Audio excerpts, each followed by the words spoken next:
હર હર મહાદેવ મિત્રો, કેમ છો બધા? મજામાં જ છું. હું પણ મજામાં છું. અને આજ સવારમાં આપણે વહેલા ઉઠી ગયા અને ઉઠીને આપણે ફ્રેશ થઈ જઈશું. ફ્રેશ થઈને આપણે પહેલું કામ હોય પાણી પીવાનું. તો આપણે પાણી પીને નવરા થઈને માવો વાવો ખાવાનું હોય. ટૂંકમાં જાગીને મોટું ધોઈને મારે પહેલાં પાણી પીવા જોઈએ. તો મિત્રો જોઈ લો પાણી કેમ પીવાનું, ઘટે કાંઈ પછી મિત્રો કાંઈ નહીં, પાણી પીને થઈ ગયા આપણે હાલતા. અને હવે શાક બનાવવાનું છે આપણે, એટલે ટૂંકમાં આપણે આપણું કામ કરવા હાલતા થઈ. ટૂંકમાં જો અમારો મિત્ર એનું સવારમાં કામ કરે વાળવાનું, જો વાળે લાઈક કરતા જજો. પાછા ઓલા બે નવરા જોવા અહીંયા પીડ્યા ફોન જોવે, ફોન કાંઈ કામ ધંધો જ નહીં. આ તો પાછું તો કે હું ન આવું. વાહ કોઈ વાંધો નહીં, ચાલો હવે આપણે આપણું કામ કરવી.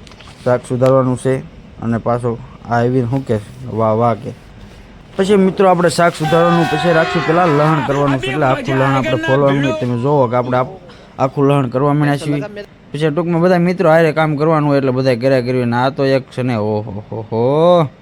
પછી આપણે આવી ગયા શાક સુધારવા. આપણે બનાવવાનું છે ફુલાવર બટાકાનું શાક. તમે જોઈ શકો છો ફુલાવર હું સુધારું છું, અને બટાકા આપણે પછી સુધારવાના છે, અને ટમેટા પણ નાખવાના છે. આપણે હોટલમાં જઈએ એટલે ટૂંકમાં હારે મળીને કામ કરવાનું હોય. હાલો મિત્રો, હવે આપણે શાક બનાવવા જઈએ. શાક બનાવવા આવી ગયા અને તમે જો આપણે બધી વસ્તુ પર કરી નાખ્યું. તેલ પણ સુલે ચડાવી દીધું છે. ફાઇનલી મિત્રો આપણે હવે શાક બનાવીને આગળ તમે વ્લોગમાં જોડાઈ રહીજો, એટલે તમને પણ મજા આવે. પછી આપણે બધું ખાઈ પીને નવરા થઈને આવી ગયા ડુંગળી સુધારવા.